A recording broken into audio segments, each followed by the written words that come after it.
Lalu berikutnya apa yang melatar belakangi keputusan pemerintah Provinsi Jawa Barat untuk mengakhiri masa PSBB? Bergabung melalui sambungan telepon sudah ada Kang Emil Ridwan Kamil, Gubernur Jawa Barat. Kang Emil, selamat malam.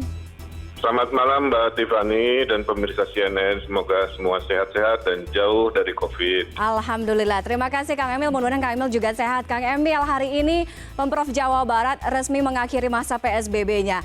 Apa yang kemudian melatar belakangi alasan dari Pemprov untuk mengakhiri PSBB? Kita tahu walaupun angka reproduksi COVID di Jawa Barat ini sudah di bawah 1 selama kurang lebih 6 minggu kalau saya tidak salah. Apa kemudian alasan lain? Karena kita masih belum tahu nih Kang, pandemi ini kapan akan selesai, bagaimana kita masih harus terus hidup berdampingan dengan COVID kan ke depannya. Betul, jadi Mbak Tiffany harap tidak disalahpahami bahwa selesainya PSBB ini tidak menurunkan indeks kewaspadaan, justru ditinggikan, tapi tidak perlu dikasih label lagi yang namanya PSBB ya. Barusan saya di Bogor melakukan testing di pesantren, melakukan testing di terminal dan lain-lain. Nah, memang pertimbangannya kan harus selalu berbalik dengan data. Data menunjukkan 6 minggu kita sudah konsisten berada di bawah 1, ada 0,7, 0,9, 0,6, di rata-rata 2 minggu terakhir 0,68. Nah, keputusan ini tidak berlaku untuk Bodebek karena hasil kajian kita yang paling harus diwaspadai adalah Bodebek. Maka Bodebek belum ikut dalam keputusan ini, akan dievaluasi setelah 4 Juli. Tapi di luar Bodebek, Mbak, memang rata-ratanya sangat turun, kira-kira begitu. Maka kita proseslah yang non-Bodebek ini dengan adaptasi kebiasaan baru, tetap menggunakan testing yang agresif dan evaluasi yang komprehensif. Nah, insya Allah dengan keputusan ini maka ekonomi bisa bergerak, tapi kewaspadaan epidemiologis juga bisa kita lakukan, hanya bergeser ke level yang skala mikro, kira-kira begitu. Oke, meningkatkan kewaspadaannya selain tadi Kang Emil juga sebutkan akan tetap melakukan tes yang agresif gitu, seperti apa? Karena kita juga harus meningkatkan kewaspadaan tentunya terhadap ancaman misalnya orang tanpa gejala, Kang. OTG ini kan juga harus diwaspadai. Kemudian juga betul. Jadi dari kita tuh ada 2, Mbak. Pertama, terus mengedukasi 3 hal ya. Pakai masker, jaga jarak, dan cuci tangan. Itu terus diviralkan, dikampanyekan.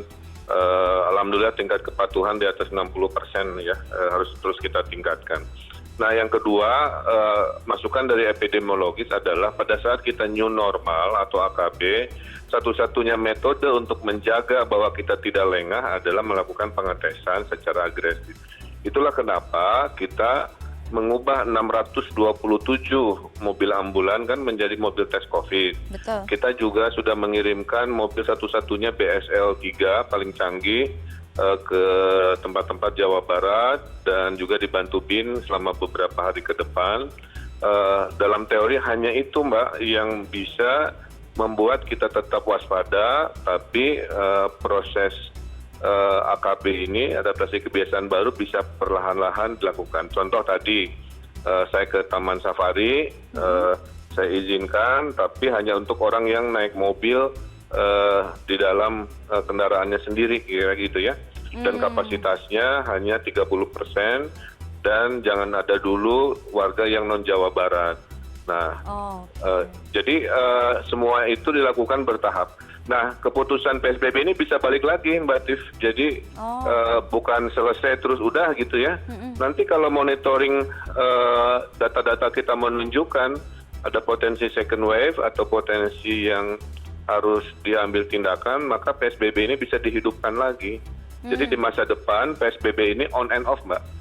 Oh, oke. Jadi masih melihat juga evaluasi bagaimana penerapan AKB ini ya, berarti ya, Betul, Kang Emil betul. ya. Oke, tadi kalau Kang Emil sebutkan untuk misalnya salah satunya sektor pariwisata. Tadi Kang Emil sempat meninjau ke Taman Safari kan di Puncak Bogor, Jawa Barat. Misalnya tadi Kang Emil mencontohkan 30%, kemudian belum dulu membuka kunjungan dari wisatawan atau pengunjung di luar Jawa Barat. Nah, kemudian di AKB ini ke depannya ada adjusting juga juga kah di sektor-sektor lainnya selain wisata, pasti ada transportasi, kemudian sektor-sektor masih banyak lagi untuk mengadjust ini. Apakah juga keluar masuknya pengunjung atau orang-orang dari luar Jawa Barat ini juga masih akan terus dikaji atau seperti apa, Kang Emil? Ya, contoh tadi ya Mbak, jadi kita ingin mencoba sambil waspada, sambil cari solusi. Kita kan udah berdarah-darah selama 3 bulan ya, mengetatkan. Contoh KRL. KRL itu kan sudah pakai protokol kesehatan ya Mbak. Betul. Tapi 50%-nya naik apa? Itu kan harus kami jawab juga. Pada saat ada armada bisnya ternyata nggak cukup ya. Jadi ada problema. Nah sehingga kita lagi ngusulin, coba kalau kapasitas di keretanya dinaikkan pelan-pelan gitu ya.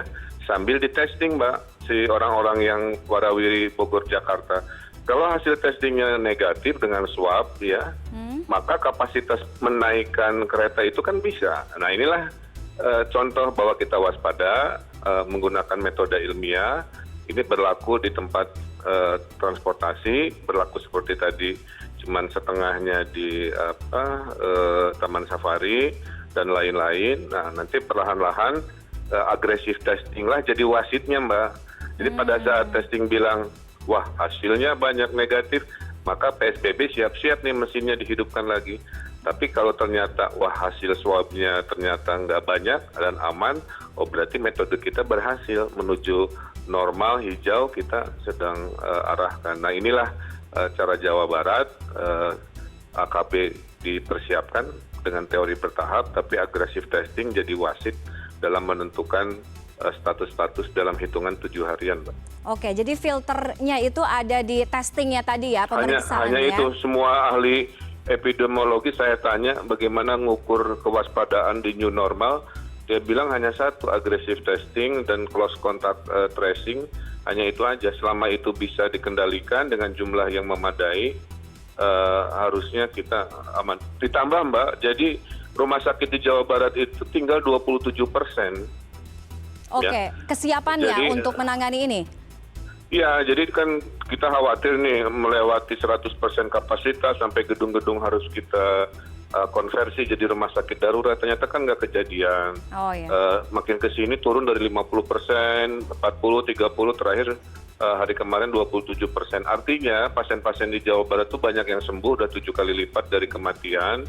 Dan mayoritas memang adalah OTG seperti yang Mbak Tiffany tadi. Maka untuk nge-tracking OTG kan, itu adalah agresif testing. Contohnya minggu lalu Mbak, di puncak itu 2.000-an warga yang tanda kutip mau berpiknik kita testing kan, dengan rapid test, kemudian 88 reaktif.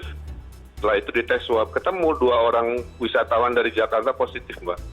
Nah itulah cara kita sambil membuka, sambil mengetes. Nanti kita bikin, ternyata kalau jumlahnya besar ya kita tutup, kalau ternyata kecil, terkendali, kita perketat saja. Inilah tarik ulur ya, kira-kira kebijakan tarik ulur inilah yang akan kita terapkan selama AKB pada saat status PSBB ini diakhiri dulu sementara ini. Oke, Kang Emil, 3 wilayah lain ya, Bodebek, Bogor, Depok, kemudian Bekasi belum masuk ke dalam berakhirnya PSBB kan, karena masih mengikuti PSBB masa transisi di DKI Jakarta. Nanti bentuk pengawasannya juga akan seperti apa terhadap ketiga wilayah ini? Ya, kalau Bodebek itu memang spesial ya Mbak, karena persebaran virusnya itu berbeda dengan virus-virus yang di luar Bodebek. Jadi saya sudah perintahkan dari minggu-minggu pertama virus ini diumumkan bahwa Bodebek itu harus ikut frekuensi arah kebijakan Jakarta. Kalau Jakartanya transisi, kita melakukan proses itu. Kalau Jakartanya sudah buka, kita juga buka. Karena klasternya ini harus satu irama. Jadi itulah kenapa keputusan ini baru berlaku hanya untuk non-Bodebek. Bodebeknya akan kita evaluasi 4 Juli. Nanti hasilnya kita lihat. Oke, intinya pasti akan terus dievaluasi, akan terus diawasi ya oleh Pemprov Jawa Barat ya. Terima kasih Kang Emil sudah bergabung dengan CNN Indonesia Connected malam hari ini.